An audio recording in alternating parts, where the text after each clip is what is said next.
antara tanda-tanda hikmah Allah adalah bahwa bumi dijadikan sebagai tempat berkumpulnya berbagai unsur kehidupan.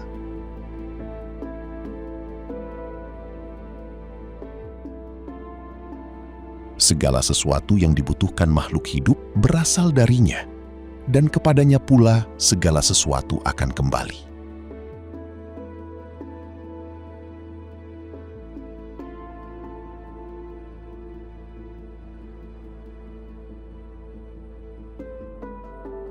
Para ahli hikmah mengatakan bahwa setiap benda akan bergerak menuju tempat yang sesuai dengan tabiatnya.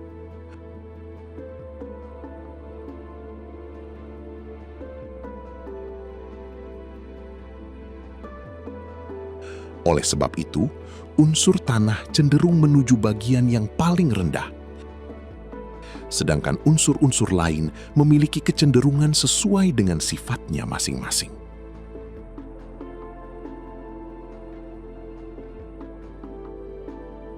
Karena bumi tersusun dari unsur yang paling berat, maka kedudukannya berada di pusat susunan alam.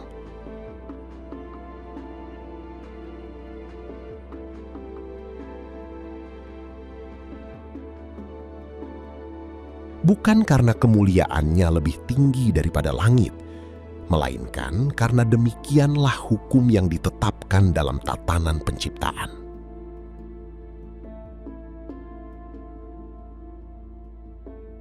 Bumi berada dalam keadaan diam, sedangkan langit beredar mengelilinginya. Dari peredaran itu lahirlah pergantian siang dan malam, perubahan musim, serta berbagai keadaan yang memengaruhi kehidupan makhluk di bumi. Karena itu, siapa yang merenungkan susunan alam dengan akal yang jernih akan mengetahui bahwa seluruhnya tunduk kepada satu pengatur yang Maha Esa, yang mengatur segala sesuatu dengan ukuran dan ketetapan yang sempurna.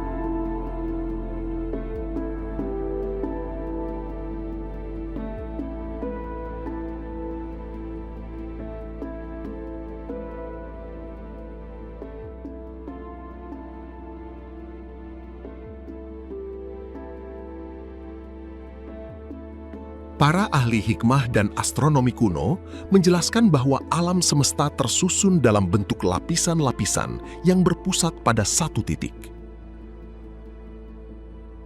Setiap lapisan bergerak secara teratur dan memiliki kedudukan tertentu dalam susunan kosmos.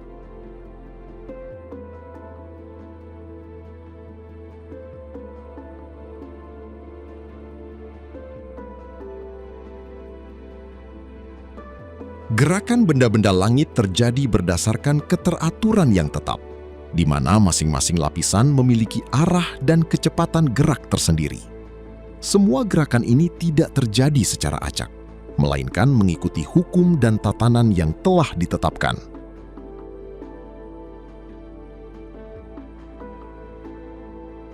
Di pusat susunan ini terdapat bumi, yang dianggap sebagai titik tengah alam. Di sekelilingnya terdapat lapisan-lapisan langit yang berputar, dimulai dari lingkaran yang paling dekat hingga yang paling jauh.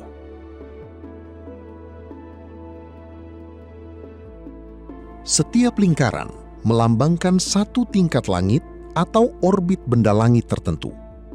Lapisan-lapisan ini saling mengelilingi dan membentuk sistem yang harmonis, menunjukkan keteraturan dan kesempurnaan ciptaan. Lingkaran terluar dianggap sebagai batas dari dunia yang dapat diamati, sementara bagian dalamnya merupakan wilayah tempat terjadinya pergerakan benda-benda langit, seperti planet dan bintang. Susunan ini menggambarkan pandangan kosmologi klasik, di mana alam semesta dipahami sebagai sistem berlapis yang teratur, dengan pusat yang tetap dan gerakan yang berkesinambungan di sekelilingnya.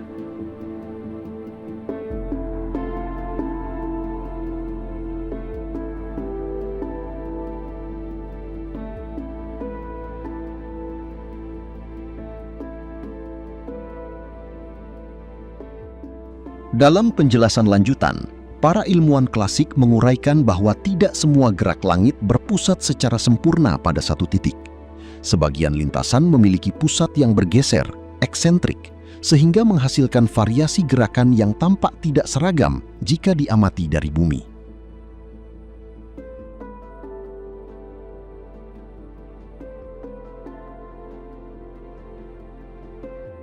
Fenomena ini terjadi karena adanya perbedaan antara pusat gerak sebenarnya dengan pusat pengamatan. Dengan demikian, benda langit dapat terlihat bergerak lebih cepat di satu waktu dan lebih lambat di waktu lainnya, meskipun gerak aslinya tetap teratur.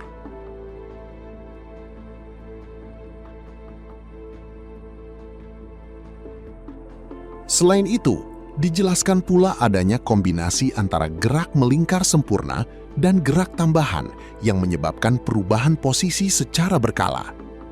Hal ini menjelaskan mengapa lintasan benda langit tidak selalu tampak sebagai lingkaran sederhana, melainkan lebih kompleks.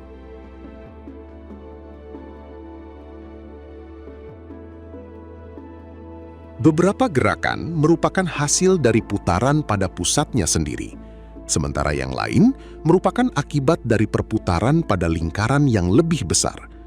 Kombinasi inilah yang menghasilkan pola gerak yang tampak berlapis dan berulang.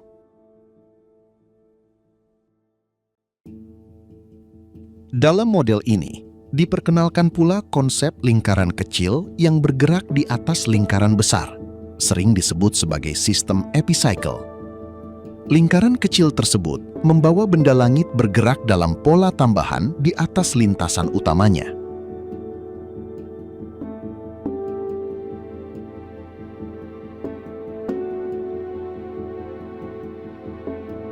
Melalui pendekatan ini, para ilmuwan berusaha menjelaskan berbagai fenomena astronomi seperti perubahan arah gerak, variasi kecepatan, dan posisi relatif benda langit terhadap bumi.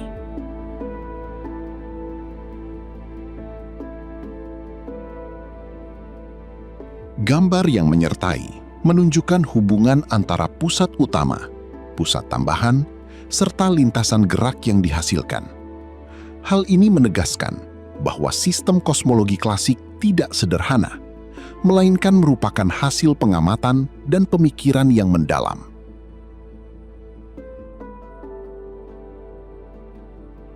Dengan demikian, keseluruhan model menggambarkan alam semesta sebagai sistem dinamis yang kompleks, namun tetap tunduk pada prinsip keteraturan dan keseimbangan.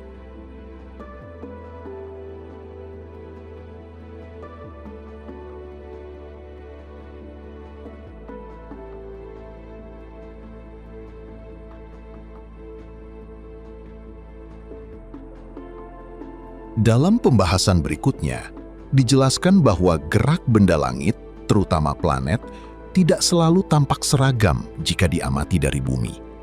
Terkadang planet terlihat bergerak maju, melambat, bahkan seolah-olah berbalik arah. Fenomena ini merupakan hasil dari kombinasi beberapa jenis gerakan dalam sistem langit.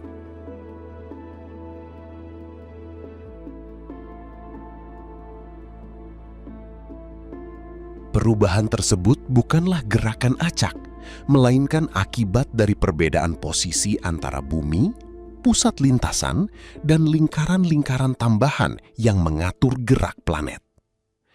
Ketika planet berada pada posisi tertentu dalam lintasannya, geraknya tampak berbeda bagi pengamat di bumi.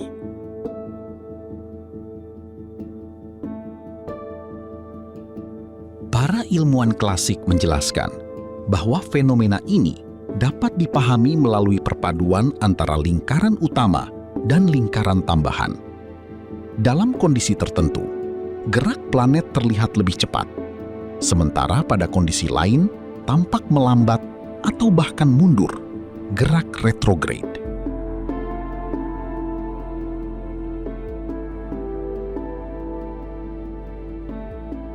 Gerak retrograde ini bukan berarti planet benar-benar berbalik arah, melainkan hanya ilusi optik yang muncul akibat perbedaan kecepatan dan posisi relatif dalam sistem kosmos. Selain itu, dijelaskan pula bahwa setiap planet memiliki lintasan dan karakter gerak yang khas.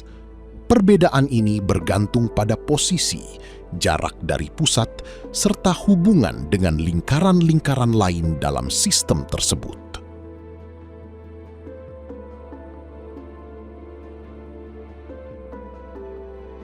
Dengan pengamatan yang teliti, para ahli mampu memprediksi kapan dan bagaimana perubahan gerak ini terjadi.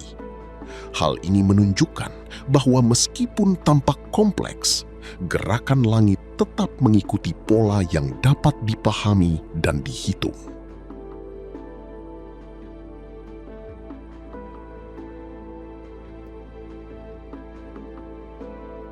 Ilustrasi dalam buku ini menggambarkan pembagian lintasan dan zona gerak, serta menunjukkan bagaimana posisi planet berubah dalam berbagai kondisi.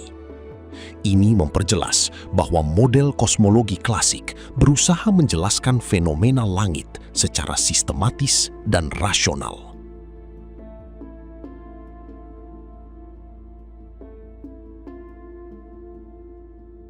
Pada akhirnya, keseluruhan sistem ini menegaskan bahwa alam semesta dipahami sebagai susunan yang teratur, di mana setiap gerakan memiliki sebab dan dapat dijelaskan melalui prinsip-prinsip geometris.